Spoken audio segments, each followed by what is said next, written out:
Mount Acatenango is a bucket list experience. From volcanoes exploding, cloud inversions, a community moment, the altitude, the challenge, and the experience, this was our favorite hike that we'd ever done. We stayed in the town Antigua before heading up to the volcano the next day. There is so much to do in this beautiful city, and it actually used to be the capital of Guatemala. Buenas noches. We are checking in at our next hotel. We're at the Camino Real Hotel in Antigua. And this is a beautiful property already. We just walked in, got our rooms all set up. There's a jacuzzi right around the corner, so we're excited. We're gonna go explore Antigua just for the night and then come back and get some work done because tomorrow we are getting ready to hike the volcano.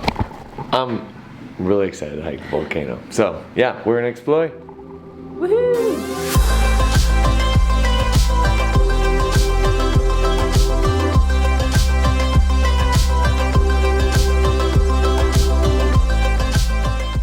The volcano is about 1 hour from Antigua. On our way to the volcano.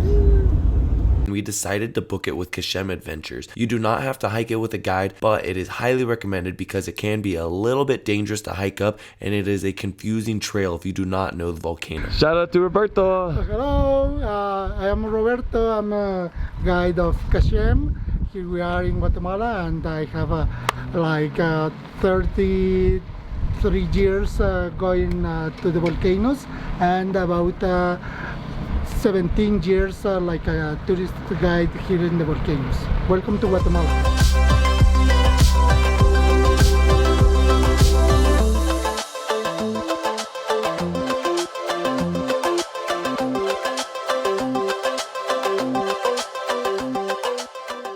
The first third of the trail is hiking through farmland. We got dropped off and started hiking uphill immediately. You can actually take a vehicle up to this section, but it is extremely expensive at over $300 per person to make it to the top of the road. The first section consists of many sets of wooden built stairs, along with slippery, loose scree and dirt sections. This is also the most crowded part, and there are some areas that you walk through very narrow sections of chain link fence and trail where there's almost no room to move around. How you feeling?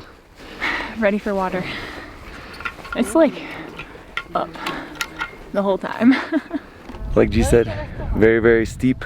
Beautiful hike though. Make sure you guys are bringing great shoes because it is very fine dirt. Going down, probably gonna be fantastic, but coming up, definitely, if you guys have weak knees, bring a little walking stick, bring some good sun protection. I'm wearing my NPS jacket, keep me nice and cool, but yeah, looks like there's two different versions people are doing. You can either go up late at night, get there for sunrise, and do it during the evening if you guys want to do it as a day hike, or you can hike up and do it as an overnighter like we're doing. So pretty fun little day so far, cruising up. We're about an hour and a half in, and this is where you have to register. So you get here and you have to take a little permit to figure out if you're gonna do a day hike, if you're gonna do the overnighter, and we got a little wristband so they know that we're cruising up a very popular trail. We've probably seen about 200, 300 people going up and down already today. Pretty cloudy right now. We're hoping it clears up a little late today, but we're gonna keep cruising. We are officially in the rainforest, which is what we're gonna be in for the next hour and a half.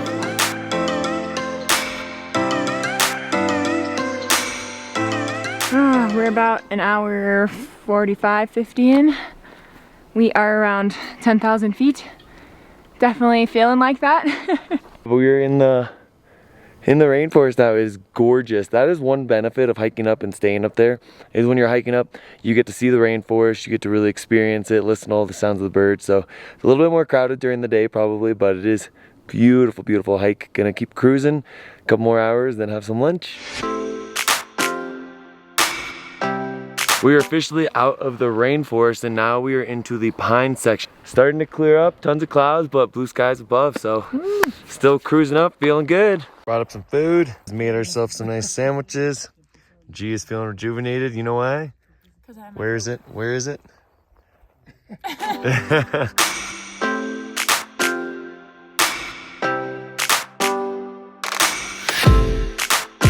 How you feeling, beautiful? We're good.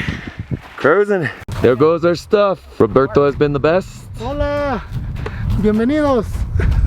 G found a friend. Sorry, I don't have anything for you. To give you water. It's so cute. I love all the doggies. We made it to the top. I was about 6.5 miles up here. Elevation was probably around 3,500 feet. It was very steep, except the last part. After we had lunch, that last part was nice and like flat for the most part, but a little rolling terrain. And then we just got here. It's pretty cloudy, but it's going in and out, so we can see the volcano right now, but the clouds are moving pretty quickly. And yeah, I thought it would be worse. That's what Steven said too. So, and then we have another very steep like mile or two tomorrow morning, and that one might take us a little bit longer because it's a lot like this, like scree. So we're gonna give ourselves some time and go from there. Hopefully we'll see the volcano tonight. Been quite the day. Made it up here. As you can see, very, very cloudy, but we're gonna set up a time lapse, see if it opens up. What we've heard is it's usually semi-visible during sunset, but sunrise, we're gonna be heading all the way to the top, and that's when we've heard it's the best conditions. But the hike honestly wasn't too bad. We started right around hardest hike. We started around 9:30, made it up here at around 1:45, so it took us about 4 hours 15 minutes. So really not too bad to make it all the way to the top. Most people say to give you around 6.5 hours if you're starting from the bottom and going all the way to the top, but I guess we made some good time, and that was with stopping pretty often. That was with eating lunch, but yeah. Once we reached the top, we set up camp, and we had about 6 hours before sunset. The clouds were going in and out, and we finally, after 2.5 hours, could see the eruptions. Usually the volcano goes off around 30 minutes to an hour, but it went off around 4 to 5 times per hour, which is completely insane. Woo! That was loud. It's about 4:12 and the volcano's finally erupted. We just got a giant plume of smoke behind us, and you can finally see the top. It just came out of the clouds. We were just joking because we called it a diva because it was hiding, and then finally it came out. So we just saw the volcano go off 2 times. It's been super epic, and now it is very cloudy again. So there's very small windows. Like it's very, like, how long would you say? Like 5 minutes? Like, if that, it pops minutes? off. You see the smoke, then you hear it, and then it's gone. It lasts very, very quick. So we have a time lapse going that got some cool ones, got some cool photos so far. But we're really excited for the night, hoping for some red ember, be able to see the red flying off. But we'll see. Right now, it's almost like our park ranger, but it's the policeman's coming around, and they're gonna start collecting the fees, and it's 30 quetzal per person. So if you guys are up here, whether you're with a guide or not, just make sure you have some cash on hand. You do want to make sure that you bring that on the way up. But yeah, we're just sitting. It's completely different than the Iceland volcano. If you guys watched our older video on that, Iceland was very violent and very red, but there wasn't a lot of like crazy explosions. These explosions are massive, so really excited to show you some more. Pretty cloudy over Volcan, but some beautiful clouds. There's a storm going on down over here. We can hear the thunder. And over here is the other volcano. You can barely make it out. That is Volcan de Agua. The best time to hike Acatenango is during Guatemala's dry season, which is typically between November and April. If you guys do it during the wet season, you might see a lot more inclement weather. We actually encountered a storm on top, and that was during the dry season, so just come prepared for all kinds of weather. Steven's out here in his socks in the hail, because that just happened.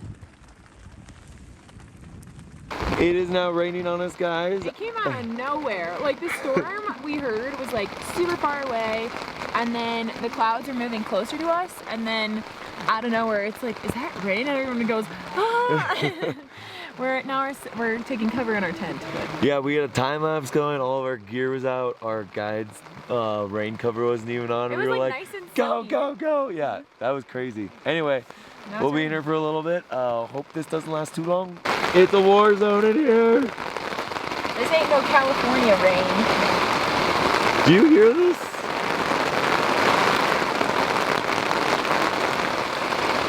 This is crazy. I don't know if you can hear this, but the volcano's going off.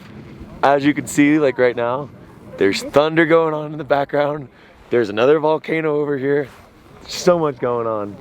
Absolutely insane. Usually, Volcan de Fuego just does one big burst, and then it kind of hangs out. But we've been pretty lucky. As you can see, there's a lot of smoke and ash coming out. It's been going off quite a bit, so hopefully we get some big bursts tonight. So it stopped raining for a brief second. We're back in the tent, or I'm back in the tent. Steven doesn't care. He's watching the cameras and the volcano, but this is crazy. Between the eruptions going off and then thunder, it's a real battle of the elements right now though. About 2 hours before sunset, the clouds came in and it didn't stop raining and hailing until about like 9 p.m. So we didn't have great visibility for us in terms of getting any pictures or video. So we just really hung out in the tent until it was time for dinner. All right, how do you feel, G? So good. It is extremely cloudy, as you can see, but we got some pasta. We got, oh yeah, you see the red wine. We got baguettes. Chef Roberto. All right, just finished up dinner and we're figuring out the plan for tomorrow. We're gonna start hiking up to the summit at around 4:30 a.m. but we're gonna check tomorrow like an hour before we have to leave to see if the volcano is going off, to get that like cool lava contrast in the middle of the night. So we're hoping for the best. All you can see is Steven's headlamp. This is how foggy it is. It's very foggy. It got even more foggy. So we're gonna sign off for the night and see you hopefully with a cool eruption. That night, once we woke up around 11 p.m. to check outside our tent, it totally cleared up, and so we started just watching the Volcano de Fuego explode every like 30 minutes or so.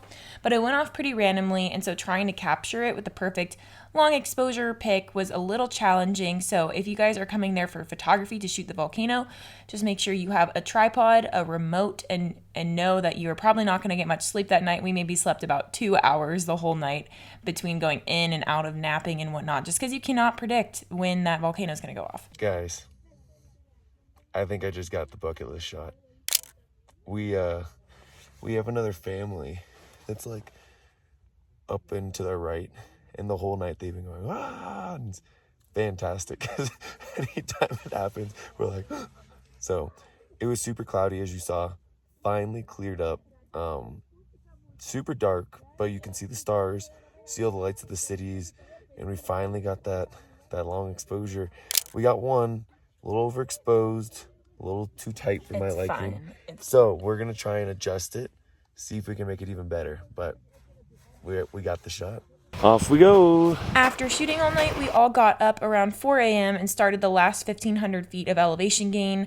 It's a lot of scree and offshoot trails, so this is definitely where you're going to want to have nice, grippy hiking shoes. This is where a lot of people get lost if you do this trek without a guide, and so that's another reason we also recommend it, because there are many, many different ways. If you take a wrong turn, it looks like a trail, but it's actually like an army training area. We got 5 minutes left. You can see the top. Full squad. Here's our view so far. It was so amazing to see the red from the sun start to peak up above the horizon while we were hearing all the thunderous roars of the volcano off in the distance. There were a couple hundred headlamps in front and behind us too, so it looked really, really cool. And it felt like such a community hike, because we were all there from all over the world to hike the summit of Mount Acatenango for sunrise together. A mixture of the elevation at the summit of 13,000 plus feet, plus the rough terrain, an hour of sleep, and excitement made for a wild roller coaster of a morning. Just make sure to take lots of breaks so you don't get elevation sickness when hiking. It's recommended to acclimate before you start. Take it real nice and easy whenever you're feeling a little bit sick while you're hiking. And make sure to bring lots of water with you. That is a very important thing when you're at such high elevation. We made it to the top.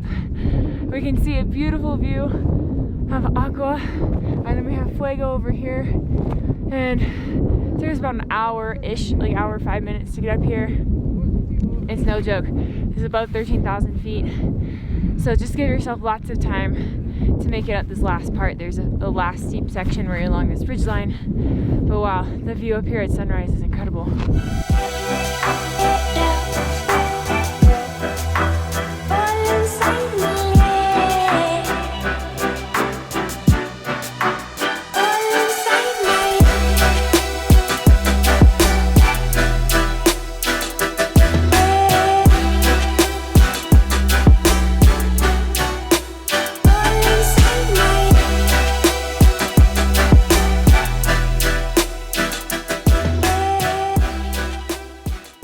are on the summit of Mount Acatenango.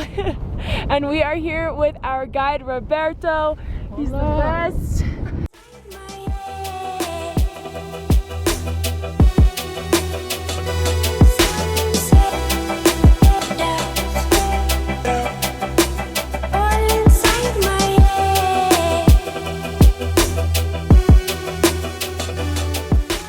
Breakfast of champions.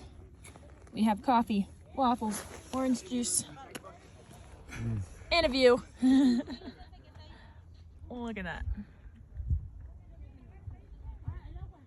Oh, and fruit cups. How did I miss my fruit cup? Took us about an hour to get up to the top this morning from camp. Took us about 20 minutes to come back down. So very nice and easy coming back down. You are gonna wanna empty out your shoes a couple times just because it is pretty sandy. Mountain or the volcano was there. The clouds seem to roll in very, very early. So if you guys are here and you want to see it, highly recommend getting up here for either sunrise or camping up here. But we're going to be cruising back down. It is all downhill. We heard one thing that you are want to do is bring a mask just because the trail does get really dusty because there are going to be a couple hundred people all hiking down this morning. Especially if you guys come on a weekend like a Saturday or Sunday. We heard that the crowds can be up to 3 or 4 times as much. So anyway, stunning day. We're going to start cruising down. Down we go.